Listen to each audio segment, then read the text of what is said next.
Welcome to Forensic Friday. We are back talking about the Stephen Smith investigation. I am Shannon Ferguson, the host of Forensic Friday, and with me is Bertha Hurtado, and she is a CSI and a forensic anthropologist. Unfortunately, Harlotte LeCow, our professor and forensic scientist, cannot be with us this evening. She's feeling a bit under the weather and really kind of can barely talk, so she's taken tonight off, and we miss her terribly. We miss you, Harlotte. So, Bertha, wow, we got a lot of stuff to talk about tonight. Oh my gosh. Yes. Thank you, Shannon. And Harlotte, I know that you're going to be seeing us, watching us, and we definitely miss you and we love you. We hope you feel better. Yes. So we have a lot of things to discuss. And I think that the perspective today is going to be more on the different type of theories that, we have heard about and that, we have also discussed, during our time over there and back home. But yeah, this is going to be definitely, I don't want to say controversial, but definitely it's going to be, hopefully will cause people to also comment. Yeah, absolutely. And hopefully we want to read your comments and we want to make sure that, we're all contributing to this as well. So let's get to it. Okay, here we go. With all the research and everything and all the rabbit holes I've been diving down, this might be more drug related than Steve just exposing someone's gayness.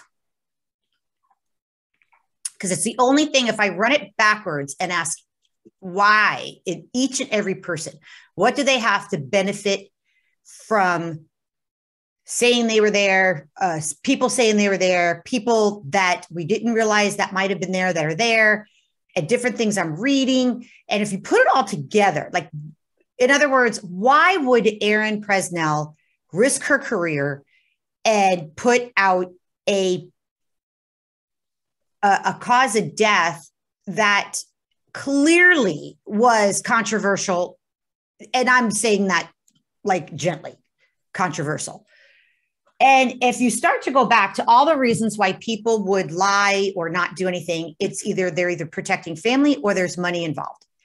And with Erin, I haven't found a money trail. But what I did find out was that her husband was a former police officer at Fish, Game and Wildlife, or whatever they call it in Florida. Whatever the name is, it's a different name, but it's the equivalent in South Carolina. And he's a retired officer from there. Now, I did not realize that. And now here comes Erin Presnell, and she makes it to pathologist. She might risk her career saying it was a hit and run if they were going to turn around and say, well, we'll let it out what your husband did. It's just a theory. But that would be something that I could see her risking her career to do. If, in fact, from what I'm hearing, the preliminary report did not go to hit and run. The autopsy at the end, after a phone call allegedly was made, she switched it. If that's true, something had to be powerful enough, not just we're going to kill you, because that's not, that's not their motive. That's not how they work. They hold stuff over you. They blackmail you. They take all the dirty work you once did and then hold it against you as payback later. That's how they work. What if that was the reason she switched it? To protect her husband? Washington, right? Washington came in and Washington established that, it was Kelly Green established that there was a gunshot to the head. So, well, first Ernie did. Kelly Green agreed, but then later on said that she didn't. She didn't think it was a gunshot. Okay, so Ernie was the one who established the gunshot. And one of the EMTs thought it was a projectile, but yeah, there was more than one person, but yeah, Ernie was would have been the most powerful person there to say it. So then we have but remember, I'm going back to why he was there in the first place. The coroner? No, why Stephen Smith was there in the first place. Right. They're just doing his job. Nobody knows. Correct. Nobody knows why he's there yet. Imagine if you're going to the scene for the first time. Yeah. Okay. You have no clue. You have no clue. The only thing you have is whatever the person who called provided you with. That's the only thing you have. So it's not until you actually get there. There's a body on the road, in the middle of the road. Okay. So the theory of this is a homicide, because those were the words. This is a homicide. There's a gunshot wound to the head. So yeah, I mean, think about it as you're going to the scene. You really have nothing. You go, you only have the information. Whomever the first responding officers were there, if fire, rescue went out as well to render aid.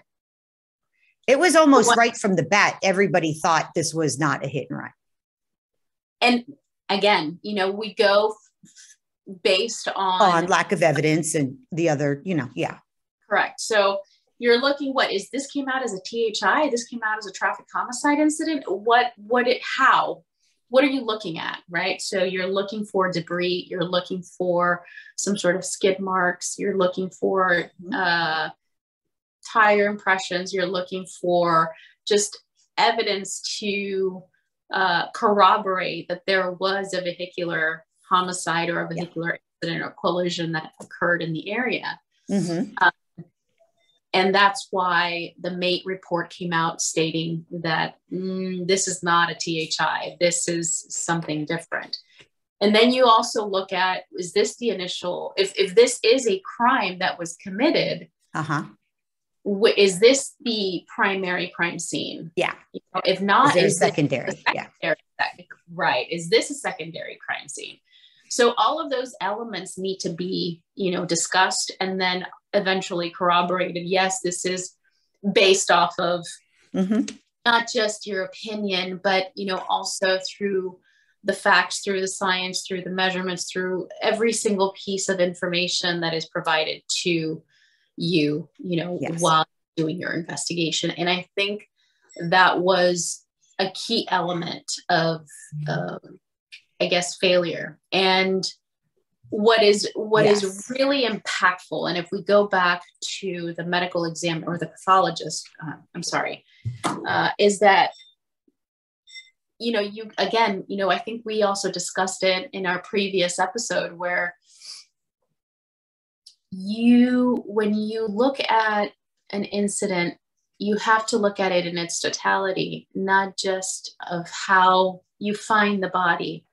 You can find a body in the middle of the road. And again, as we just discussed, is this the primary crime scene? Is this the secondary crime scene? What are we looking at?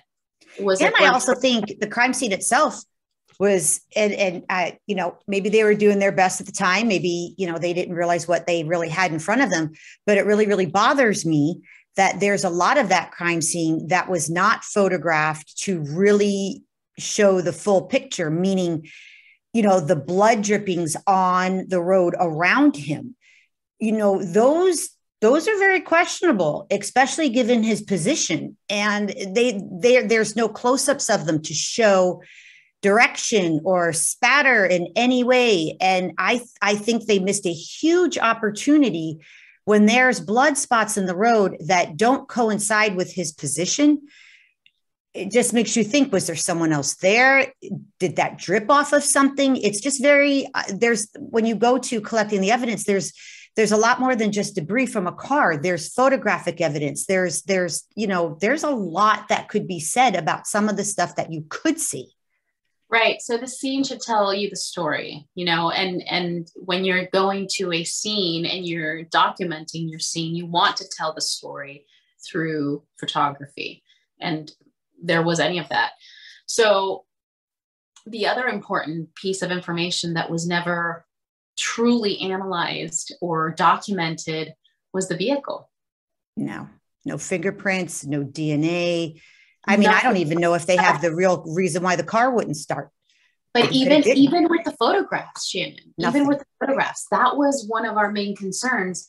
We were actually, remember while we were going through all of the pieces of information, all the documents that were provided to us. And mind you, again, this wasn't, we did not have the totality of the case files. So mind you about that. But nevertheless, when you're photographing a vehicle, and if this is a piece of evidence that, can actually aid in the investigation, you want to take thorough photographs. You really want to do a thorough analysis of, was the mechanics really the issue here? And especially up until that point when they found the car, they did not think it was a hit and run. So you would have thought that car and any evidence it may or may not have in it, on it, and around it would have been crucial to this case. And it was simply just a couple of quick snapshots and taken. Yeah, not even, in the interior. There was only just a couple of shots through the driver's side and the back driver's side of the vehicle. That was it. Yeah. That was very unfortunate, because I think that the vehicle can tell a story as well. And even and you would know this,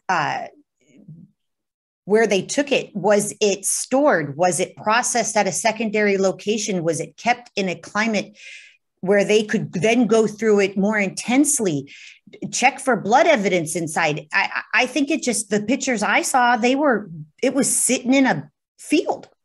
Yeah, there was nothing, there was really nothing done, especially if you're suspecting that wherever the body rested was the secondary scene. You really want to work that vehicle as much as possible. And that means, really do a full assessment of the interior, look for evidence inside of the vehicle. You want to process that vehicle for, like you were saying, for evidence of blood. And shoe impressions outside of the car.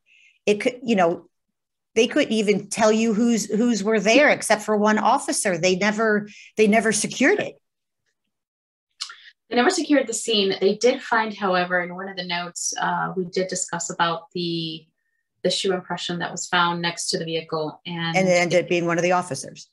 It was not one of the officers, but it was consistent with the shoe impression of Stephen. Are you sure? I think so. Yeah. It was. All right. I thought it mentioned an officer, but okay, that's fine. Did it? Okay. No. Well, that's something that we can corroborate. I mean, it's right here.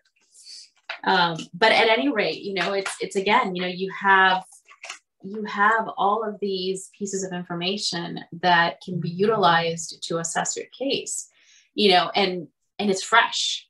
It's there. It's not like handling a cold case where, you have evidence stored for years. And, sometimes you don't even know how these cases have been, if they were properly stored, to preserve any form of trace evidence or DNA. So, and not only stored, it has to be transferred correctly, or it's useless in court. If they lose track of that in any way, It's useless. That chain of custody is paramount. Yes. And there was questionable on certain pieces of evidence that chain of custody was put into question, which is also extremely sad. Yeah. Yeah. And again, we go back to that rape kit. Whatever happened to that rape kit? And I was watching our episode again, and you said something, and it was very valid. If this, giving that his lifestyle, maybe they were trying to see if the last person with him, through DNA, whomever that was, could be located and then questioned. Perfectly logical answer. With that said, that would go for any person found anywhere at any crime scene. You would do a rape kit on any man, woman, or child to find out who the last person was with them, to to say to do it, not saying you, but in general, that it was done because of his lifestyle, that to me is I'll call bullshit on that, because that should be, if that's the reason, it should be done on every body ever found. That's right. And it doesn't happen. No, that's why it's more questionable with him, because it's not done to find out who the last person was with that person sexually. Maybe that's the reason. So I that really bothers me. Yeah, and I think it bothers everybody. It's not something that it's a common thing. Normally a sexual assault kit is performed when there is proof of either sexual battery, rape. Because you want to identify the perpetrator.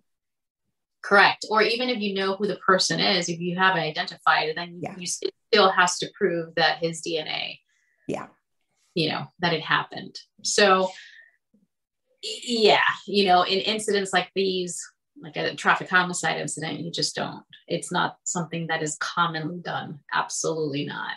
Yeah. And that raises a red flag in general, I think, for anybody. Yeah. And okay, so let's say that it did happen. So now the rape kit is out there. So what was done with it? Did you find anything? Report that off. Right. Is there trace? Is there a record that the rape kit was actually sent to the lab for extraction and analysis? That's another thing that we can't find. Yeah. And no one can explain why. The people that we were able to talk with that did actually speak with us when we were in South Carolina. Yeah. It was extremely odd and not something that is normally done in a case like this. They Correct. Too said, nope, we wouldn't have asked for it. No. So I don't know. It's not even documented as to who ordered the rape kit. Yeah. It's, I'm going to assume, and and I don't want to assume, but I'm going to assume that it was a pathologist. Yeah. I'm going to assume that it was done during the autopsy. Yeah. And then what? And it gives a list of everything that was transferred to SLED, and it does not list that. Correct. So it was just maintained for the purposes of just in case. It just really doesn't make any sense. No. And you could even say in the autopsy, it does not show that there was any trauma on parts of Stephen's body that would cause you to think that this was some form of hate crime or a lifestyle. Nothing. Correct. Nothing. So that it wasn't done because something was seen. It was for no reason. Correct. Because normally, if there was some sort of violent incident where, objects were inserted, or even just a very violent rape, you would see that there is something going on, that's something that is unusual. But everything was unremarkable. Everything was normal. Everything was intact. So that's perfectly another fine condition. Pathologist, you can identify those things. And that's also a very unfortunate part. And again, it's not, we're not here to bash, but we're pointing out the obvious at this point, right? And it's, I guess for the purposes of this case, from the beginning, things weren't transparent, and there were too many hands, there were too many people involved, and when that does happen, it creates chaos. And when there's chaos, unfortunately, there's very little, sense of I guess, or common sense. Let's put it that way. And if there is no person who is there as the lead to delegate certain things, and if people don't know what their tasks are and they don't know what to do, unfortunately it creates some sort of chaotic or pretty much no direction in general. Yeah, it's a bunch of chickens running around with their heads cut off. Yeah, and it's very unfortunate. Things definitely could have been handled differently with Stephen's case. And what needs to be done if this case has been reopened or is being analyzed again, there has to be lead, and it needs to be delegated, and things need to be processed, and things need to be transparent, and people need to do their job. Do your job. So I have this one question. So SLED reopens the case due to evidence they found of the double homicide, Paul and his mother, Maggie.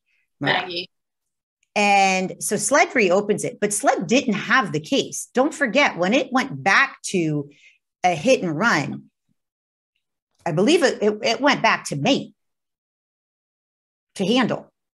Right. So Mate ended up doing all of the supplements, and Mate ended up doing the interviews to people that were close to Stephen. So if Mate had the case, and it says in the notes, it went back to Mate. It says it right in you could look through the timeline exactly when it went back to Mate. Pretty much as soon as the pathologist, finished her report. So if Mate had it, and it was a hit and run, just put it in layman's terms, a hit and run, it was not a homicide. It was not with SLED. And it has not been changed to a homicide. It is still a hit and run. SLED would have it if it was a homicide, but since it hasn't been changed to a homicide, why did it get sent to SLED to be, and I will say allegedly, reopened? SLED didn't have it, and the ruling hasn't changed. Right. So well, there needs to be, more evidence in order to link it to a homicide. Why are you linking it to a homicide? Who's the suspect? If you do have a suspect, do you have probable cause? And that's something that it's very important. And then I don't know how they operate there, but in general terms, you have, if a case is being reopened and there are suspects or a suspect, and you're doing a thorough investigation and you're getting leads, then what you want to do is, provide some sort of link, either via evidence or via interviewing or confession or witnesses and so on and so forth.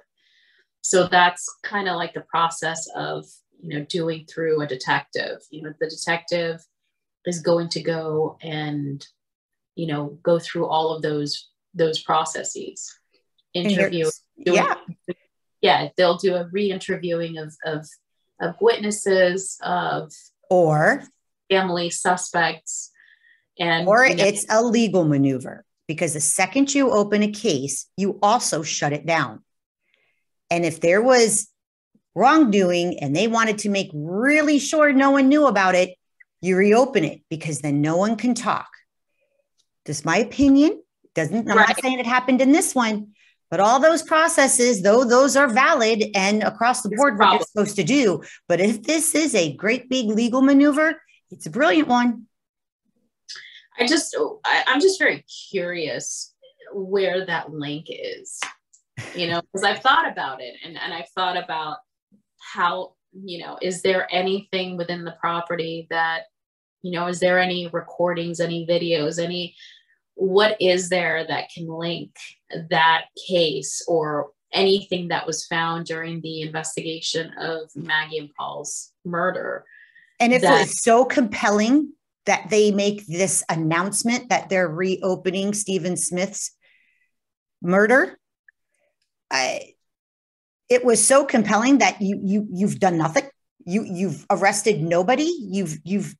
It's all, I just see a bunch of smoke and mirrors. I see a bunch of legal maneuvering. Maybe they're trying to, everybody's jockeying for the right position when this all comes down, because I believe this is a house of cards that's about to crumble, and everybody's trying to, align themselves appropriately so they don't, they're not the last man falling. I mean, that's one perspective, but then, you also have to incorporate the other side, which is, you can't just arrest anybody just because you feel like it. Oh, no, I'm not saying that. I'm saying they've done it was so compelling to reopen it that it just, and again, this is just because of the history. This case was so botched, and all these same people are still in power, and suddenly they're going to get it right. Yeah. And I think also, you know, it just what you said, Shannon, you know, the process and the way things were handled and in all of these cases was very, again, too many hands, I think. And the other thing is that political power, you can't disregard that, unfortunately. You know, where there's a political power, you can definitely manipulate the system. Yeah. And if you manipulate the system, you know, you're manipulating every single person who are the players, you know, normally the pawns, and you utilize your pawns to your advantage. That's what you do. And the one thing across the board that we definitely heard was that there is extreme poverty where we were, and there's very, very wealthy elite, and they do blend. And to some degree, it's a manipulation on both sides. They need each other. It's far, you know, those that are less fortunate are manipulated far greater, 100%. But we see the kids that utilize the drugs, and, you know, they utilize the parties, and they utilize the house, and they utilize the money connection. It benefits them. And so they use each other, and it's a very tangled web that starts to be woven. Of course, you know, and then it's that play. Don't say anything. You can't tell anyone. You know, you have to keep this in secrecy. And then it just becomes this very dark environment. And next thing you know, you turn around and like, you're so deep into it that you cannot get out. You know, when you've got so many people keeping so many secrets, you know, someone's going to get burned at some point. So, you know, it's just how many secrets could you possibly keep? Like there will be a time that something's gonna give. And I'm thinking that I'm really crossing my fingers that, you know, they're doing a thorough investigation and they are committed to really doing their due diligence. Yeah. And it's going to be through that where the evidence is going to prove, and it's going to show who did this to Stephen.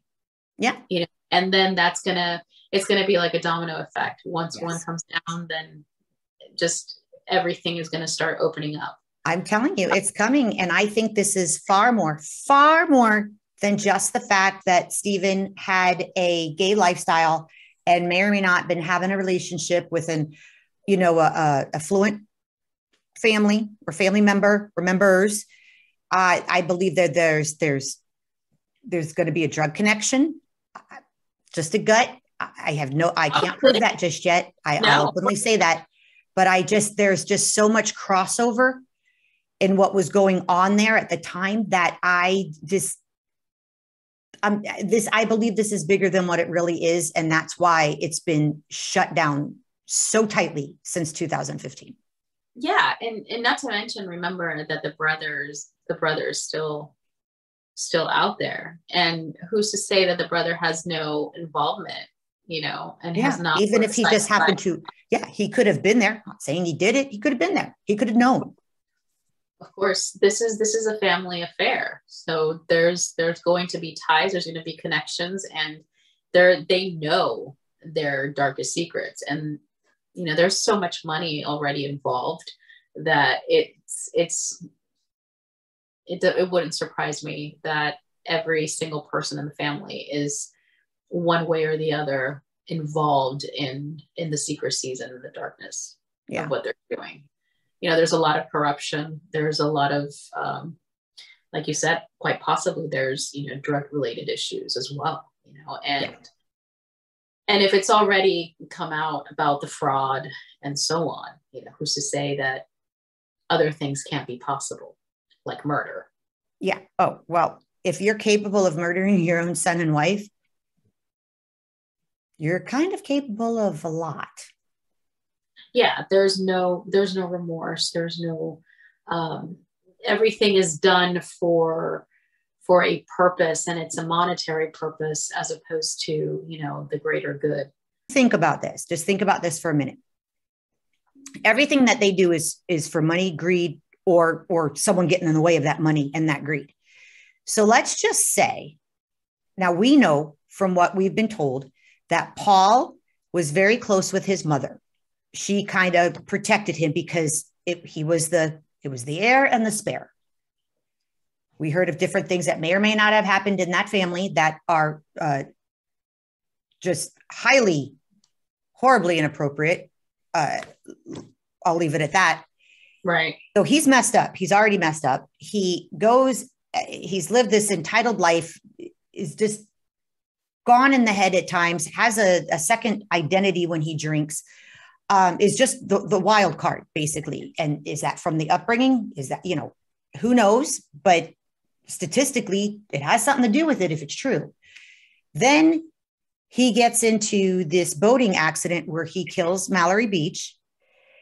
And it is just days. It is just days before his trial. His mom does not live at Moselle. She was no longer in a marital type relationship, living in the same home with Alex. And I know a lot of people didn't even realize that. She wasn't even living there, had greatly reduced her interaction with him. Was told when Alex asked her to go to Moselle, to meet at Moselle, her own family, don't go.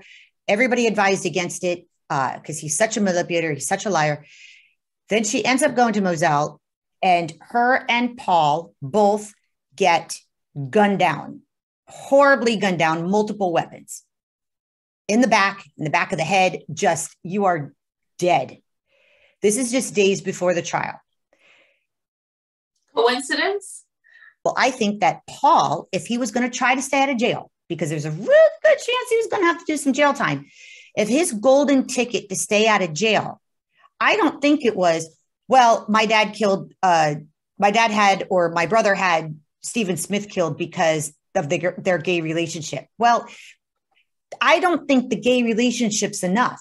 What if Paul knew that Stephen knew about the drugs, all the drug money, the drugs being run, who brings them in, where they're sold, the whole family gets them for free.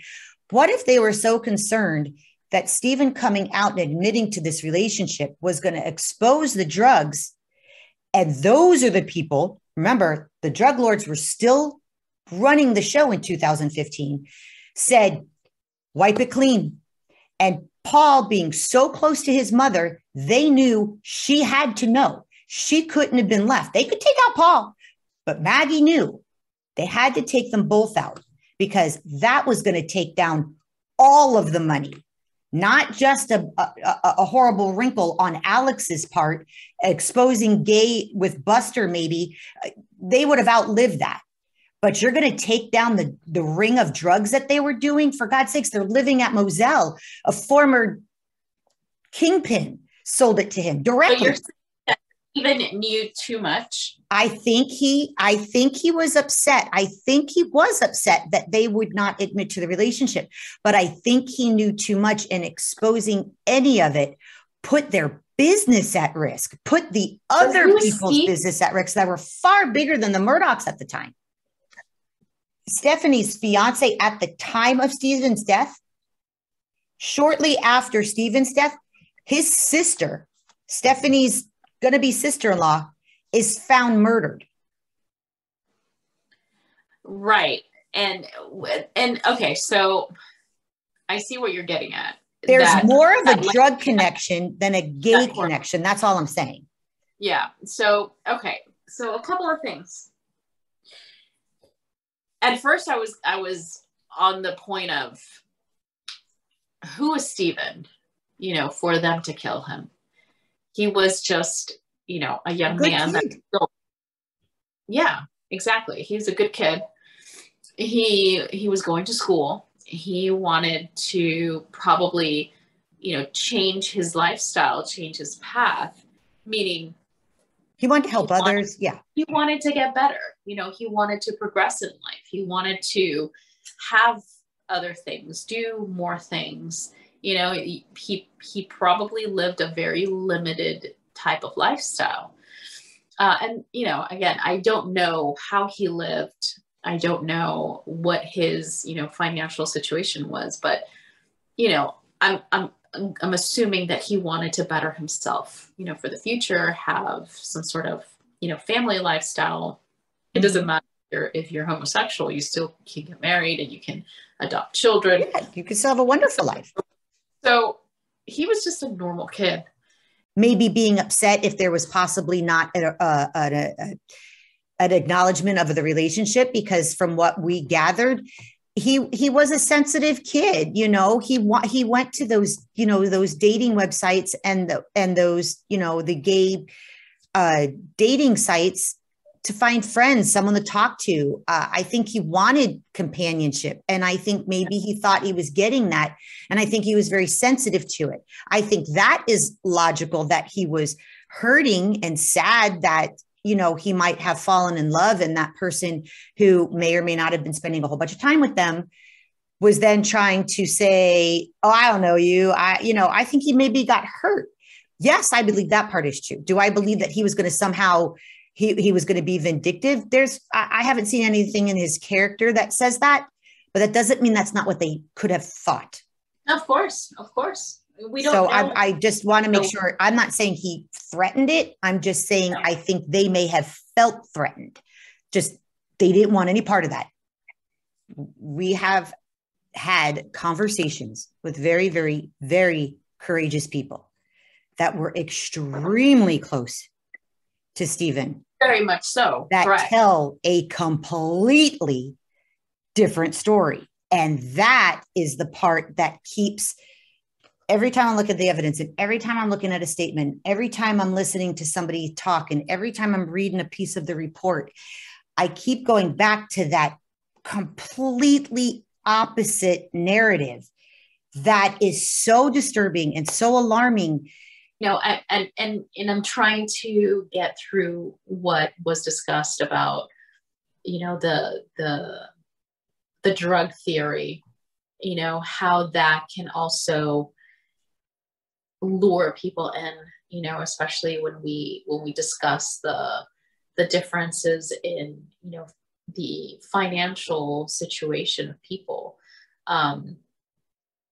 Yeah, when there's a need, you kind of do whatever you need to survive, you know, survival of the fittest. What are you going to do? Yeah. Although that theory doesn't apply to the situation, but, you know, you try and do your best to, you know, survive certain situations. Maybe you live on a day-to-day kind of, you know, scenario. The thing I also not looked into, but, you know, kind of raised a little flag, was when you do interviews, normally it's a detective that specializes or has experience interviewing either suspects, witnesses, friends, family, you name it. In Stephen's specific case, you know, you had, you know, in my experience, maybe not a lot of or with very little experience, individuals who did interviews. And I think that's because homicide detectives, they know how to interview differently. It's a homicide. This case, though they believed it was a homicide, it was a hit and run. So it went back to officers and detectives that do not specialize in that type of interviewing. Correct. It got thrown on them. They truly believed it was a homicide, but because of the pathology report, the autopsy report, it got thrown back to them. So now they're doing interviews about a homicide with very little experience in that, because that would have been with SLED. Correct. And I understand that. But also, you know, as an agency, you also want to hire, if you don't have individuals that are experienced, you would want to request assisting other agency type of situation. Or, you know, find somebody who has more experience than you within your agency. You know, you kind of want to, especially if there's that suspicious that or you're suspicious that this was a homicide, you want to make sure that you are, covering everything, or to be as thorough as possible. When you ask certain questions, you want to make sure that you're not, or when you're interviewing somebody, you don't want to provide or divulge as much information as possible. You want to let the person talk, and then there are certain cues that you can utilize to, allow for certain questions. Well, that goes to how many times when we were listening to the audio, how many times, and this came from several different officers and detectives, that they say a specific name was already on their radar. Oh, don't be afraid of this name. Don't be afraid to tell me this name. That person's been on our radar for a long time. He's already on our radar. You're not the one that's going to sell him out. You're not the one that gave us the name. We already know that name. That guy's been on our radar for a long time. Right. A lot of them said that. And it was never made clear why. Why was that family with this case on their radar for a long time back in 2015? Why? We're not biased either, and we're trying to get to the truth. This is it's not a one-sided kind of situation. We really want to get as much information as possible. That way we can start compiling more and more data. And the more data we have, the better it's going to be for our investigation. When it comes to our investigation, the Forensic Friday, the team, unfortunately, due to, being under the weather, Harlot's not with us this evening. We have actually heard from other people in the podcast world and in other forms of social media world where they are discussing this case, have come out and either refused to speak to us, or those that have been so overwhelmingly derogatory, saying that we're coming in, we're way too polished, that they refer to our forensic background as whatever that means, that came right out and said, you came too late to the party. We've already established our corners, and you three ladies will never solve this case. I find that appalling that it's a competition. Well, we can't truly want to do the right thing, that it's so far-fetched that people want to do the right thing in this day and age, that you would rather tell us that we're not credible, we're too polished, we're not believable, and our forensics aren't legit. Where does that come from? Quite frankly, I don't know. People can talk whatever they want to talk. I just say, you know what? If you're not pissing someone off, you're not doing something right. So apparently we hit a bone, which means we're doing something right. I sure don't hope so. No, you know what? There's no hoping. We are, we're on the right path. Yeah. And listen, quite frankly, personally, and, I can even say us as a team, we don't have to prove anything to anybody. I think that at this stage in our career, there's no gains, additional gains. I think that, the pure motive is true justice. And, we're not here to compete with anybody. If anybody wants our services, and this has to do with polishing or how we dress or how we speak, or it has nothing to do with that. It has everything to do with the quality of our work. Yeah. And, it's a matter of delivering. If they give us the opportunity, we will definitely demonstrate. But in the meantime, we're not here to show. We're not here for a show, and we're not here to show. Further, again, we're not competing with any other podcasters. This is not about, who solves the case. The case may never be solved. But and you know what? If it's not us, let it be somebody. Just let it get solved. Let it be somebody. Yeah. Let it be solved. I'll come to your congratulations party. I don't care. Just let it get solved.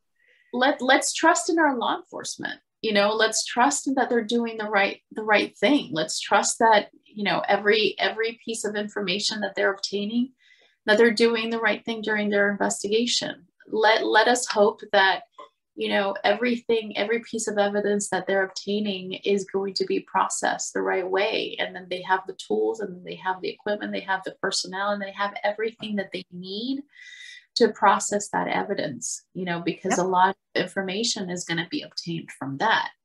So let there be, a good sense of camaraderie within the law enforcement agencies that are working Stephen's case. And, let's hope for the best for them, and that there's no corruption also in between. Let's hope that the individuals, the players of this of this case are not biased, that they're doing the right thing, and that, they're being very objective throughout this investigation. And again, we're not here because, it's not about, remember, it's not about the hair. It's not about how we dress. We can come here and discuss this in jammies. I know. To me, that's like, what?